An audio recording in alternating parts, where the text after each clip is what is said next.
blessing today.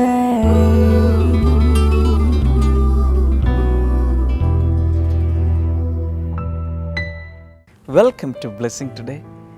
ഇന്നത്തെ ഈ episode, അതുപോലെ ഈ ആഴ്ചയിലെ എല്ലാ എപ്പിസോഡുകളും നിങ്ങളുടെ ജീവിതത്തിലൊരു വലിയ അനുഗ്രഹമായി മാറട്ടെ. നമുക്ക് ഒരുമിച്ച് ചേർന്ന് ഇന്നത്തെ ഈ ബ്ലെസ്സിങ് ടുഡേയുടെ സ്പോൺസേഴ്സിനായി എല്ലാവർക്കും ചേർന്ന് നമുക്ക് പ്രാർത്ഥിക്കാം.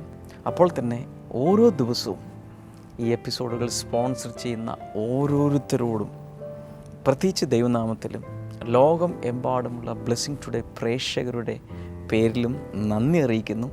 ഇന്നത്തെ സ്പോൺസേഴ്സിനായി നമുക്ക് ഒരുമിച്ച് ചേർന്ന് പ്രാർത്ഥിക്കാം. കുര്യാക്കോസ് ആൻഡ് ലീല ഒരു വഴി വാങ്ങുവാനുള്ള, ആ വീട്ടിലേക്കുള്ള വഴി വാങ്ങുവാനുള്ള പണം ലഭിക്കാൻ വേണ്ടിയിട്ട്, മിനി സന്തോഷ് ഭർത്താവിന് നല്ലൊരു ജോലി ലഭിക്കാനും സ്വന്തം ഭവനം ഉണ്ടാകാനും, മേരി എബ്രഹാം മകന് യോജിച്ച ഒരു ജീവിത പങ്കാളിയെ ലഭിക്കാനും നല്ല ഒരു ഭാവി ഉണ്ടാകാനും, തിരുവല്ലയിൽ നിന്നുള്ള വെൽവിഷർ മരുമകന് ഇതിനു മുമ്പിലുള്ള എംപ്ലോയറുടെ കയ്യിൽ നിന്ന് വിസ ലഭിക്കാനും, അതുപോലെ കുടുംബം അനുഗ്രഹിക്കപ്പെടുവാനും വേണ്ടി KP ശിവദാസ് തൻ്റെ ജോലിയിൽ കൂടുതൽ കോൺട്രാക്റ്റ് വർക്കുകൾ ലഭിക്കാനും, അതുപോലെ മക്കളുടെ വിദ്യാഭ്യാസത്തിനും വേണ്ടി തുളസീധരൻ ആൻഡ് സുമ. മക്കളില്ല, അവർക്ക് ദൈവം അനുഗ്രഹിക്കപ്പെട്ട കുഞ്ഞുങ്ങളെ നൽകാൻ വേണ്ടിയിട്ട്, എല്ലാ ഫാമിലി പ്രോബ്ലംസും മാറിപ്പോകാൻ തൃപ്പൂണിത്തുറയിൽ നിന്നുള്ള ഒരു വെൽവിഷർ മകൾക്ക് നോർമൽ ഡെലിവറി ഉണ്ടാകാനും വളരെ ആരോഗ്യമുള്ള ഒരു പൈതലിനെ ലഭിക്കാനും വേണ്ടി നമുക്ക് ഈ വിഷയങ്ങൾക്ക് വേണ്ടി എല്ലാവർക്കും ചേർന്ന് വളരെ ആത്മാർത്ഥമായി പ്രാർത്ഥിക്കാം.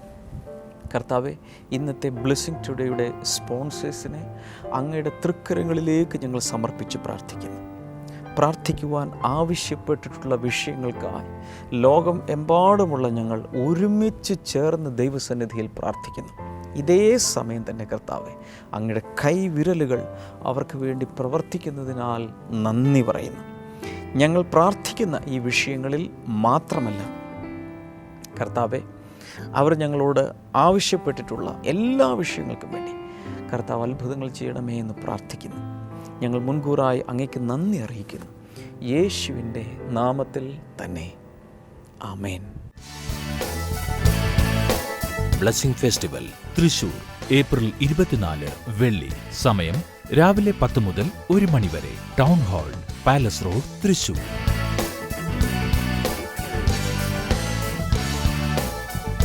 ബ്ലെസ്സിംഗ് ഫെസ്റ്റിവൽ തിരുവനന്തപുരം ഏപ്രിൽ 25 ശനി. സമയം രാവിലെ 10 മുതൽ 1 മണി വരെ.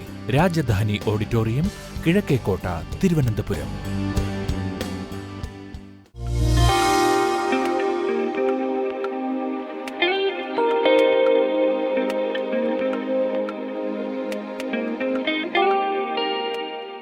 ഈ ബ്രദറിൻ്റെ പേര് ജോൺ, വൈഫിൻ്റെ പേര് ലിസി. ഇവർ വിവാഹത്തിന് ശേഷം 2 വർഷത്തോളം ഇവർക്ക് കുഞ്ഞുങ്ങളുണ്ടായിരുന്നില്ല. കുട്ടികളുണ്ടാകാതിരുന്ന സമയത്ത് ഇവരിങ്ങനെ കുട്ടികളുണ്ടാകാൻ വേണ്ടിയിട്ട് സ്പെഷ്യലൈസ് ചെയ്തിരിക്കുന്ന ചില ഹോസ്പിറ്റലിൽ ട്രീറ്റ്മെൻറ്റിന് വേണ്ടി ഇവർ പോയിരുന്നു.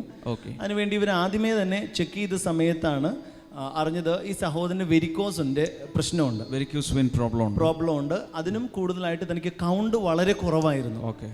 അത് മാത്രമല്ല, ഈ സഹോദരിക്ക് ഉണ്ടായിരുന്ന പ്രശ്നം, സഹോദരിയുടെ യൂട്രസും വയറിൻ്റെ മസിലും തമ്മിൽ മിക്സ്ഡ് ആയിട്ട് അത് കലർന്ന് കിടന്നിട്ട് കുട്ടികൾ ഉണ്ടാകാനുള്ള സാധ്യത ഇവരുടെ ജീവിതത്തിൽ വളരെ കുറവായിരുന്നു. ഇവരാദ്യം കറുകച്ചാലുള്ള ഒരു പ്രശസ്തമായൊരു ഹോസ്പിറ്റലിൽ ഇവർ ചെന്നു. ഏകദേശം 10,000 രൂപകൾ മുടക്കി സ്കാനൊക്കെ ചെയ്തു. ട്രീറ്റ്മെൻറ്റ് ഇവർ ആരംഭിച്ചു. 6 മാസത്തോളം ആ മരുന്ന് കഴിച്ചു. ഈ 6 മാസത്തിനിടയിൽ സഹോദരൻ പറയുന്നത് കൗണ്ട് കഴിക്കുമ്പോൾ ഒന്ന് കൂടും, പിന്നെയും കുറയും, കഴിക്കുമ്പോൾ കൂടും കുറയും. ഈ 6 മാസത്തെ ട്രീറ്റ്മെൻറ്റും മരുന്ന് കഴിച്ചതുകൊണ്ടും പ്രത്യേകിച്ച് യാതൊരു ഫലവും ചെയ്തില്ല. കുഞ്ഞൊന്നും തന്നെ ഉണ്ടായില്ല. അത് കഴിഞ്ഞിട്ട് ഇവർ ചങ്ങനാശ്ശേരിയിലുള്ള കുറച്ചുകൂടെ നല്ല വേറൊരു ഹോസ്പിറ്റലിൽ ഇവർ ട്രീറ്റ്മെൻറ്റിന് വേണ്ടി ചെന്നു. അവിടെ ചെന്നപ്പോഴാണ് അവർ ഈ വെരിക്കോസിന് അത് ഓപ്പറേഷൻ ചെയ്യണം, ഓപ്പറേഷൻ ചെയ്ത് കഴിഞ്ഞാലാണ് കുഞ്ഞുങ്ങൾ ഉണ്ടാകാനുള്ള എന്തെങ്കിലും ഒരു സാധ്യത ഉണ്ടാകുമെന്നാണ് അവർ പറഞ്ഞിരുന്നത്. അവിടെ നിന്നും കുറേ മരുന്നുകളെല്ലാം ഇവർ കഴിച്ചു. അതിനും കുറേ അധികം നാളുകൾ മരുന്ന് കഴിച്ചിട്ട് യാതൊരു ഫലവും കാണാതെ ഓപ്പറേഷൻ ചെയ്തില്ല. ഓപ്പറേഷൻ ചെയ്തില്ല. പക്ഷേ മരുന്ന് കുറേ കഴിച്ചു. അതിനും യാതൊരു ഫലവും കാണാതെ ഇവർ മടുത്ത് ഈ മരുന്ന് കഴിക്കലെല്ലാം നിർത്തി. ഇവർ 2013 8-ാം മാസം ഇവിടെ നിന്ന് ബ്ലെസ്സിംഗ് ഫെസ്റ്റിൽ ഇവർ വന്ന് പങ്കെടുത്തു. ഈ ഹോളിൽ വന്ന് പങ്കെടുത്ത സമയത്ത് അന്ന് ഈ സഹോദരി ചെയ്ത് ഇവിടെ നിന്ന് ബ്രദറിൻ്റെ അടുത്ത് വന്ന് പ്രാർത്ഥിച്ചു. മൈ പ്രേ ഡയറി വാങ്ങിക്കൊണ്ട് പോയി. അതിൽ അവർ ചെന്ന അന്ന് തന്നെ പ്രാർത്ഥനാ വിഷയം എഴുതി.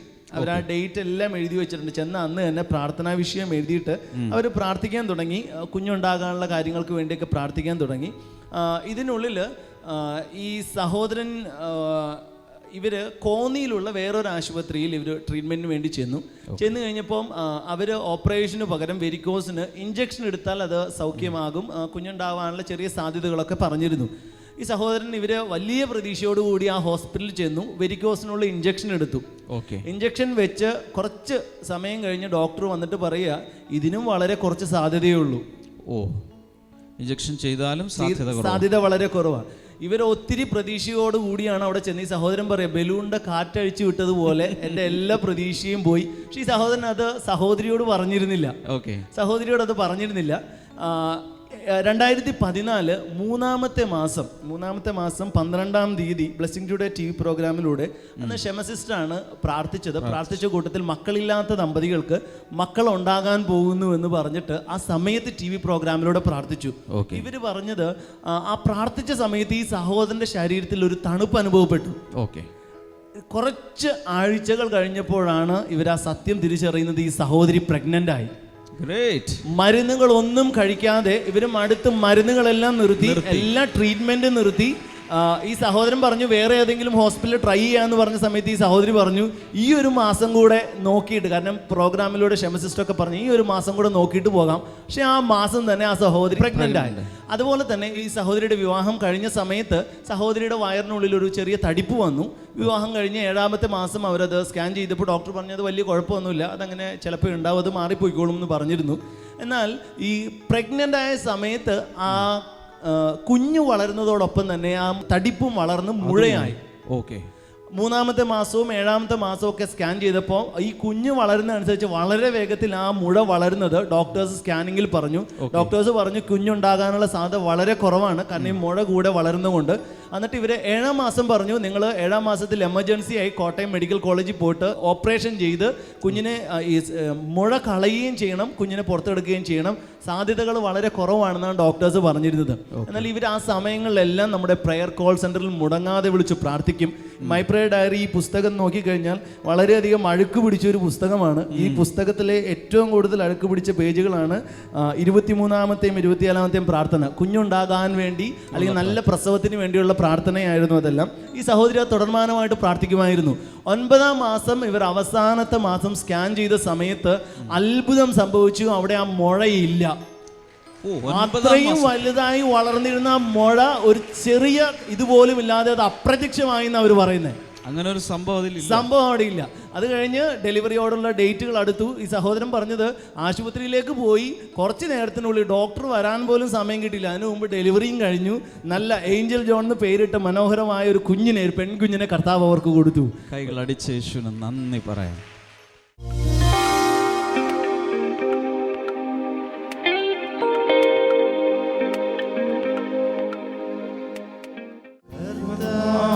സന്തോഷം അവനൻ ബലം ആരിതിൽ പാർക്കും നാൾ അവനൻ ബലം അവനന്റെ സങ്കേതം വിശ്രാമം നാൾ തോറും അവനന്റെ സർവവുമേ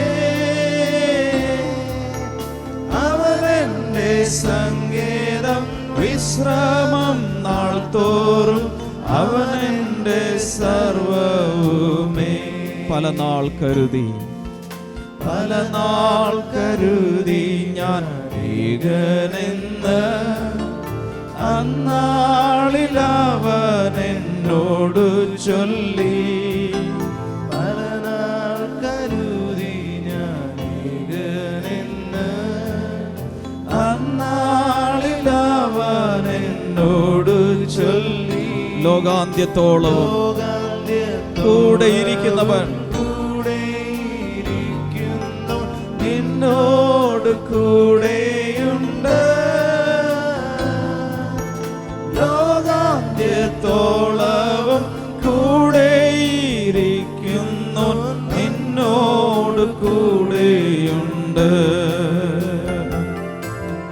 കർത്താവിൽ സന്തോഷം അവനൻ ബലം. പാരിതിൽ പാർക്കുന്ന അവനൻ ബലം. അവനെന്റെ സങ്കേതം വിശ്രമം നാൾ തോറും അവനെന്റെ സർവ്വവുമേ. അവനെന്റെ സങ്കേതം വിശ്രമം നാൾ തോറും അവനെന്റെ സർവ്വവുമേ. ഞാൻ നിങ്ങളോടൊന്ന് സംസാരിക്കുന്ന സന്ദേശം good news to the whole world. സർവ്വലോകത്തിനുമുള്ള സുവാർത്ത, സന്തോഷവാർത്ത. അതിൽ അങ്ങനെ പറയുമ്പോൾ ആ സന്തോഷവാർത്തയിൽ ഞാനും നിങ്ങളുമുണ്ട്. സർവ്വലോകത്തിനുമുള്ള ഒരു സന്തോഷവാർത്ത.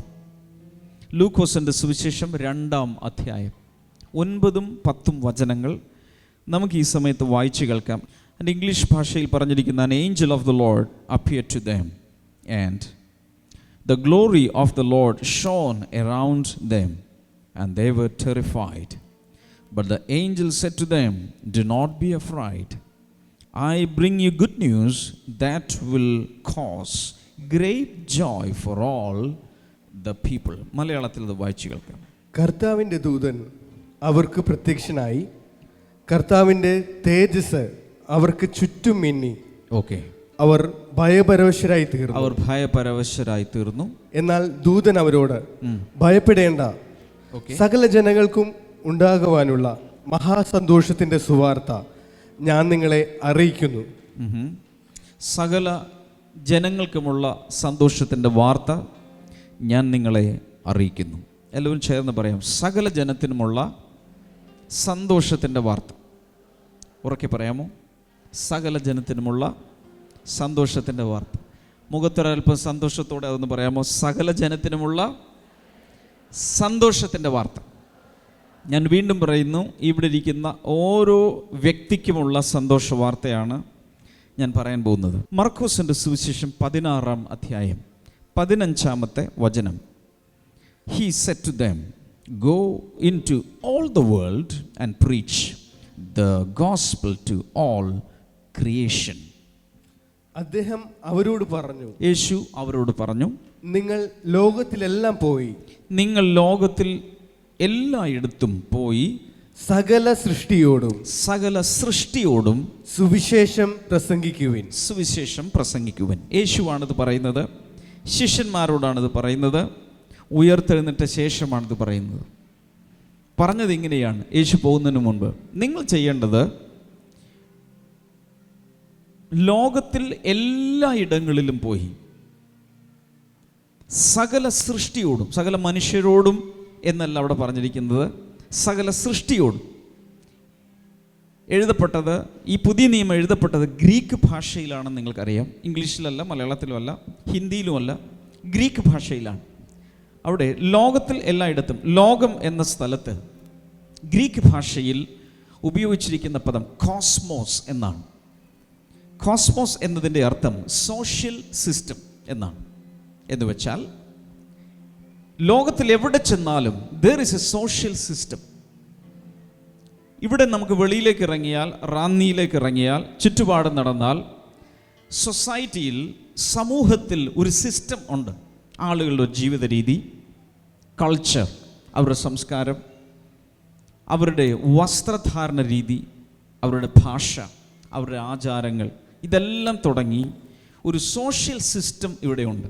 സാധാരണ ഈ സോഷ്യൽ സിസ്റ്റത്തിന് വിരുദ്ധമായി ആരെങ്കിലും പെരുമാറിയാൽ സമൂഹത്തിൽ ആ വ്യക്തി നോട്ടപ്പുള്ളിയായി മാറുകയാണ്. മാത്രമല്ല, ആ സിസ്റ്റം ആ നല്ല രീതിയിൽ കൊണ്ടുപോകാൻ ചില നിയമങ്ങളും സമൂഹത്തിലുണ്ട്. ഇങ്ങനെ ഇവിടെ നിന്നും മാറി, പത്തനംതിട്ട ജില്ലയിൽ നിന്നും മാറി അടുത്ത ജില്ലയിലേക്ക് പോയാൽ അവിടുത്തെ സോഷ്യൽ സിസ്റ്റം ഇതിനെയൊക്കെ കുറച്ചുകൂടി വ്യത്യാസം ഉണ്ടായിരിക്കും. മലബാറിലേക്ക് പോയാൽ കുറേ കൂടി വ്യത്യാസം കാണും. തെക്കോട്ട് പോയാൽ വ്യത്യാസം കാണും. അടുത്ത സംസ്ഥാനത്തിൽ പോയാൽ ടോട്ടലി ഡിഫറെൻ്റ് ആയിരിക്കാം. എത്ര പേർ ശ്രദ്ധിക്കുന്നുണ്ട്? സകല മനുഷ്യരും, ലോകത്തിലുള്ളവർ വിവിധ സാമൂഹിക വ്യവസ്ഥകളിലാണ് ജീവിക്കുന്നത്. നമ്മളെല്ലാവരും അങ്ങനെ ജനിച്ചു വളരുകയാണ്. അങ്ങനെ ജീവിക്കുന്ന ജനതകളിലേക്ക് യേശു തൻ്റെ ശിഷ്യന്മാരോട് പറയുന്നു, ചെന്ന ശേഷം നിങ്ങൾ അവരോട് ഈ സന്തോഷവാർത്ത അറിയിക്കുവിൻ. വലത്തെ കൈ ഉയർത്തിപ്പിടിച്ച് എല്ലാവരും ഉറക്കെ പറയുക, സന്തോഷവാർത്ത. കുറച്ചുകൂടി ഉറക്കെ പറയാം. Good news. ഒരു ബാഡ് ന്യൂസ് അല്ല, ഡെത്ത് ന്യൂസ് അല്ല, മരണവാർത്തയല്ല, ദുഃഖവാർത്തയല്ല, പിന്നെ എന്താണ്? ഒരു സന്തോഷ വാർത്ത.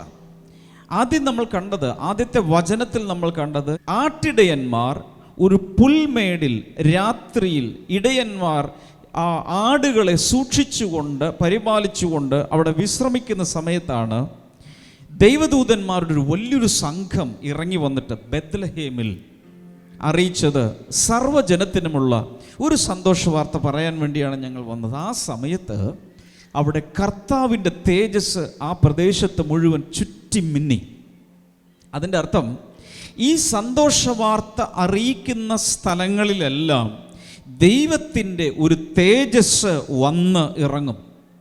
ഒത്തിരി പേർക്ക് അത് മനസ്സിലാകുകയില്ല, ഈ കണ്ണുകൊണ്ട് അത് കാണാൻ കഴിയുമില്ല. ഞാനിങ്ങനെ വിശ്വസിക്കുന്നു, ഞാനിവിടെ ദൈവത്തിൻ്റെ ഒരു ദാസനായി വന്ന് യേശു എന്നെ ഏൽപ്പിച്ച സന്തോഷ വാർത്ത വിളംബരം ചെയ്യുമ്പോൾ ഇവിടെ ദൈവത്തിൻ്റെ ദൂതന്മാരും ദൈവത്തിൻ്റെ സാന്നിധ്യവും അത് ആത്മീയമായി ദൈവിക തേജസ്സും ഇവിടെയും ഇറങ്ങി വന്നിട്ടുണ്ട്.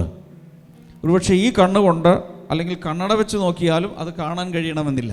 കാരണം ആത്മീയമായ കാര്യങ്ങൾ ഈ കണ്ണുകൊണ്ട് കാണാൻ കഴിയുന്നതല്ല. എന്നാൽ പലപ്പോഴും നമ്മുടെ ഹൃദയത്തിലും ആത്മാവിലും അത് അനുഭവിക്കാൻ കഴിയും.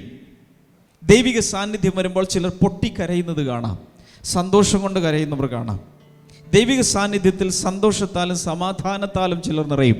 ഞാൻ പറയാൻ വന്നത്, ലോകത്തിലുള്ള സകല സോഷ്യൽ സിസ്റ്റംസിൻ്റെയും അകത്തേക്ക് ചെന്ന് യേശു കർത്താവിൻ്റെ സുവിശേഷം അല്ലെങ്കിൽ സന്തോഷ വാർത്ത എല്ലാവരോടും പറയണം. കാരണം സകല ജനതകളുടെയും അവകാശമാണ് യേശുവിൻ്റെ ഈ സദ്വാർത്ത അല്ലെങ്കിൽ സന്തോഷ വാർത്ത കേൾക്കുക എന്നുള്ളത്. കാരണം കേട്ടെങ്കിൽ മാത്രമേ അവരുടെ ജീവിതത്തിൽ നിത്യമായ ദൈവിക അനുഗ്രഹങ്ങൾ അവർക്ക് പ്രാപിക്കാൻ കഴിയും. ഞാൻ ഇന്നിവിടെ നിൽക്കാൻ കാരണം, വർഷങ്ങൾക്ക് മുൻപ് ആ സന്തോഷ വാർത്ത ഞാൻ കേട്ടു. എൻ്റെ ജീവിതത്തിൽ വ്യത്യാസമുണ്ടായി. എൻ്റെ ജീവിതത്തിൽ വലിയ വിടുതലുകളും അത്ഭുതങ്ങളും ദൈവപ്രവൃത്തിയും കാണാൻ തുടങ്ങി. മാത്രമല്ല, നരകത്തിലേക്ക് സ്ട്രെയിറ്റായി പോയിക്കൊണ്ടിരുന്ന എന്നെ യേശു കർത്താവ് അറസ്റ്റ് ചെയ്ത് അവിടെ നിന്ന് പിടിച്ച് സ്വർഗത്തിലേക്കുള്ള വഴിയിലേക്ക് എന്നെ ദൈവം മാറ്റി. ഇത് മറ്റുള്ളവരോട് ഞാൻ പറയണ്ടേ? നിത്യ നരകത്തിലേക്ക് പൊക്കൊണ്ടിരിക്കുന്ന പലരോടും നമ്മൾ ചെന്ന് പറയേണ്ടേ, നരകത്തിൽ പോകേണ്ട ആവശ്യമില്ല. സ്വർഗത്തിലെ പിതാവ് നിങ്ങൾക്ക് വേണ്ടി ഒരു സ്വർഗീയ ഭവനം ഒരുക്കി വച്ചിരിക്കുന്നു. നിങ്ങൾ നരകത്തിൽ പോയി നിത്യശിക്ഷയിലേക്ക് പോകേണ്ട ആവശ്യമില്ല, നിങ്ങൾ സ്വർഗത്തിലേക്ക് നടക്കുവിൻ എന്ന് പറയണ്ടേ? യേശു തൻ്റെ ശിഷ്യന്മാരോട് പറഞ്ഞത്, ലോകത്തിൽ എല്ലായിടത്തും പോയി ഈ സന്തോഷ വാർത്ത എല്ലാവരോടും പറയുവിൻ. കൈകളടിച്ച് യേശുവിന് നന്ദി പറയാൻ തുടങ്ങാം.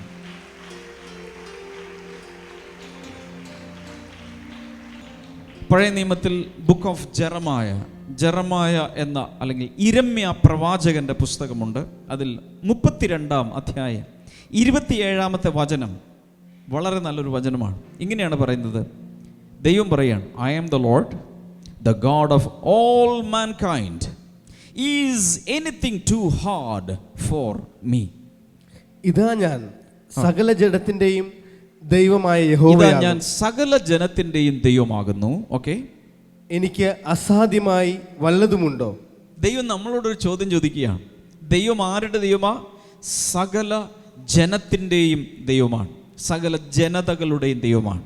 എല്ലാവരും ചേർന്ന് പറയാം, ദൈവം, ഉറക്കെ, ദൈവം സകല ജനത്തിൻ്റെയും അല്ലെങ്കിൽ സകല ജനതകളുടെയും ദൈവമാണ്. ഒരാളുടെ അല്ല, ഏതെങ്കിലും ഒരു പ്രത്യേക സമുദായത്തിൻ്റെയോ മതത്തിൻ്റെയോ ദൈവമല്ല സാക്ഷാൽ ദൈവം. ദൈവം എല്ലാവരുടെയും ദൈവമാണ്. എത്ര പേർ ഹല്ലേലൂയ പറയും? ഒരു അന്ധകാരം നമ്മുടെ തലയിൽ നിന്ന് പോകണം. ചിലർക്കൊക്കെ ഒരു ചിന്തയുണ്ട്, ഒത്തിരി ഒത്തിരി ഒത്തിരി ഒത്തിരി ഒത്തിരി ദൈവങ്ങളുണ്ട്. അവരെയൊക്കെയാണ് ഓരോരുത്തരും വിളിക്കേണ്ടത്. ഓരോ വിഭാഗക്കാരും ഓരോ ദൈവത്തെ വിളിക്കുക. അങ്ങനെയല്ല, യഥാർത്ഥത്തിൽ ഒരൊറ്റ ദൈവമേ ഉള്ളൂ. സകലർക്കും കൂടെ ഒരൊറ്റ ദൈവമേ ഉള്ളൂ. ആഫ്രിക്കയിൽ നിന്നും കുറേ പേര് ഇവിടെ വരിക. അപ്പോൾ നമ്മൾ വിചാരിക്കും ആഫ്രിക്കക്കാർക്ക് ഒരു ആഫ്രിക്കൻ ദൈവം ഉണ്ടായിരിക്കും, ഇന്ത്യക്കാർക്ക് ഒരു ഇന്ത്യൻ ദൈവം ഉണ്ടായിരിക്കും, ഓസ്ട്രേലിയക്കാർക്ക് ഓസ്ട്രേലിയൻ ദൈവം, ഇന്തോനേഷ്യക്കാർക്ക് ഇന്തോനേഷ്യൻ ദൈവം, അവരുടെ ഷേപ്പിൽ അവരുടെ ടൈപ്പ് ഒരു ദൈവം, കറുത്തവർക്കൊരു കറുത്ത ദൈവം, വെളുത്തവർക്കൊരു വെളുത്ത ദൈവം. നോ, കറുത്തവനെയും വെളുത്തവനെയും മഞ്ഞ നിറമുള്ളവനെയും ബ്രൗൺ നിറമുള്ളവനെയും സകലരെയും സൃഷ്ടിച്ച ഒരൊറ്റ ദൈവമേ ഉള്ളൂ എന്ന് വചനം പറയുന്നു. അതുകൊണ്ടാണ് ദൈവം പറയുന്നത്, ഞാൻ സകല ജനതകളുടെയും ദൈവമത്രേ. അടുത്ത ചോദ്യമാണ് അല്പം ബുദ്ധിമുട്ടുണ്ടാക്കുന്ന ചോദ്യം. അടുത്ത ചോദ്യം ദൈവം ചോദിക്കുന്നത്, is anything too hard for me? എനിക്ക് അസാധ്യമായി വല്ലതും ഉണ്ടോ? അതൊരു ചോദ്യമാണ്. ദൈവം എന്താണ് എന്നോട് ചോദിക്കുന്നത്? ദൈവം എന്താണ് ഓരോരുത്തരോടും ചോദിക്കുന്നത്? ദൈവത്താൽ അസാധ്യമായ വല്ല കാര്യവും ഉണ്ടോ? ഉണ്ടെങ്കിൽ കാണിച്ചു കൊടുക്കണം. സഹോദരി സഹോദരന്മാരെ ശ്രദ്ധിക്കുക. നമ്മുടെ ജീവിതത്തിൽ കീറാമുട്ടി പോലെ നിൽക്കുന്നൊരു പ്രശ്നം ഉണ്ടെങ്കിൽ, മക്കളുടെ വിഷയമായിരിക്കാം, ബിസിനസ്സാകാം, ജോലിയാകാം, വലിയൊരു കടബാധ്യത, വീട് പണിയാൻ ലോൺ എടുത്തു, ഇപ്പോൾ ജപ്തി വന്നിരിക്കുന്നു, മക്കളെ വിവാഹം ചെയ്ത് അയക്കുന്നത്, എന്തുമായിക്കൊള്ളട്ടെ, ദൈവത്തിൻ്റെ ചോദ്യം, എന്നാൽ അസാധ്യമായ വല്ല കാര്യവും ഉണ്ടോ?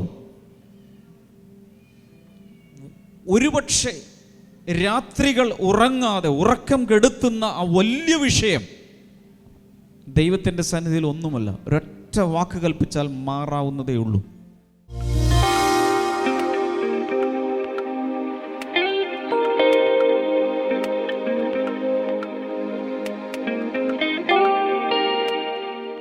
കണ്ണുനീര് കണ്ടാൽ മനസ്സലിയുന്നവനാണ് നമ്മുടെ ദൈവം. അതുകൊണ്ട് ഞാൻ വിശ്വസിക്കുന്നു, വളരെ കണ്ണുനീരോടെ പ്രാർത്ഥിക്കുന്നവർ, ഒരുപക്ഷെ പ്രാർത്ഥിക്കാൻ പോലും അറിയില്ല, പക്ഷെ കണ്ണുനീർ തൂകുന്നുണ്ട്, വളരെ ദുഃഖത്തിലായിരിക്കുന്നവർ, അവർക്കെല്ലാം വേണ്ടി കർത്താവ് ഈ പ്രാർത്ഥനാ സമയത്ത് പ്രവർത്തിക്കും എന്ന് ഞാൻ വിശ്വസിക്കുന്നു.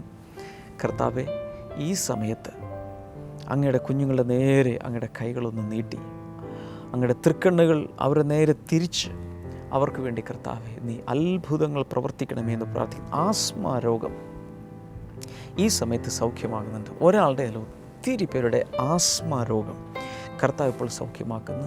വിവിധ രീതിയിലുള്ള ടാബ്ലറ്റുകളും ചികിത്സാമുറകളും ഇൻഹേലറുകളും നെബുലൈസേഷനും ഒക്കെ നിങ്ങൾ ചെയ്ത് കാണും.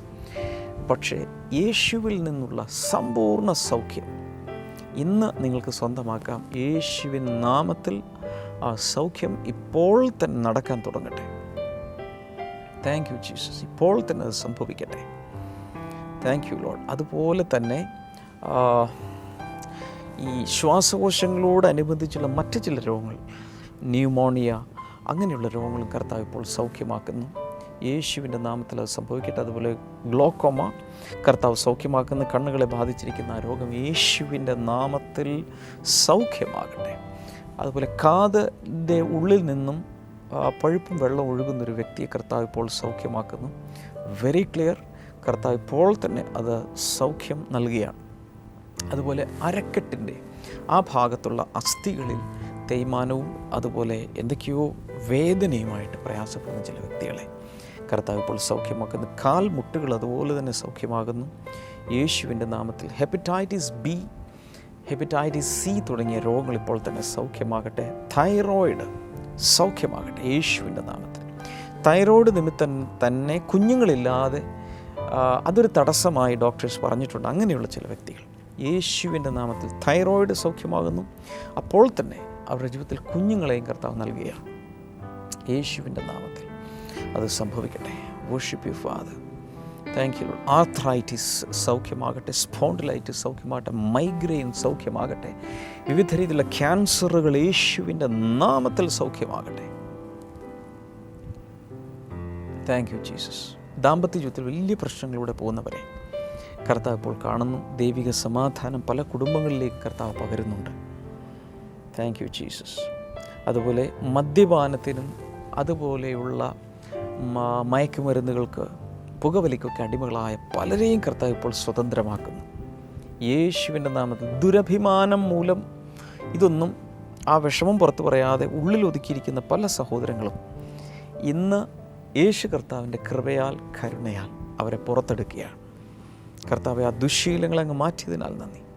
ഇനി നിങ്ങളുടെ വിഷയം എന്താണെങ്കിലും നിങ്ങൾക്ക് ഈ സ്ക്രീനിലേക്ക് കൈ നീട്ടിക്കൊണ്ട് വിടുതലുകൾ സ്വീകരിക്കാം. യേശുവിൻ്റെ നാമത്തിൽ ഇപ്പോൾ തന്നെ ദൈവികമായ വിടുതലുകൾ ഉണ്ടാകട്ടെ. Thank you Jesus. ഓരോരുത്തരിലും കർത്താവ് പ്രവർത്തിക്കണമേ, യേശുവിൻ്റെ നാമത്തിൽ തന്നെ. ആമേൻ. ഇന്നത്തെ ബ്ലെസ്സിങ് ടുഡേ കണ്ടതിന് പ്രത്യേകിച്ച് നന്ദി പറയുന്നു. നാളെ കാണാൻ മറക്കരുത്. മാത്രമല്ല, ബ്ലെസ്സിങ് ടുഡേയെക്കുറിച്ച് ഇതുവരെ കേട്ടിട്ടില്ലാത്ത, ഇങ്ങനൊരു പ്രോഗ്രാം ഉണ്ടെന്ന് പോലും അറിയില്ലാത്ത ഒത്തിരി പേരുണ്ട്. അവരോട് കൂടെ ഇതിനെക്കുറിച്ച് പറയുക. കർത്താവ് അവരെയും അനുഗ്രഹിക്കട്ടെ. ബ്ലെസ്സിങ് ടുഡേയിൽ നിന്നും നിരവധി പുസ്തകങ്ങളും സന്ദേശങ്ങളുടെ DVD-കളും CD-കളൊക്കെ നമ്മൾ റിലീസ് ചെയ്തിട്ടുണ്ട്. അത് ആവശ്യമുള്ളവർക്ക് സ്ക്രീനിലെ നമ്പറിൽ വിളിച്ച് നിങ്ങൾക്ക് അതിൻ്റെ കൂടുതൽ വിവരങ്ങൾ എടുക്കാം. ഓൺലൈനായി ഇത് കരസ്ഥമാക്കാം. തപാൽ മാർഗ്ഗം നിങ്ങൾക്ക് ലഭിക്കും. ബ്ലെസ്സിങ് ഫെസ്റ്റിവലുകളിൽ നിന്ന് ഇത് നിങ്ങൾക്ക് കരസ്ഥമാക്കാം. കർത്താവ് ധാരാളമായി അനുഗ്രഹിക്കട്ടെ. നാളെ നമുക്ക് വീണ്ടും കാണാം. God bless you all. Bye-bye.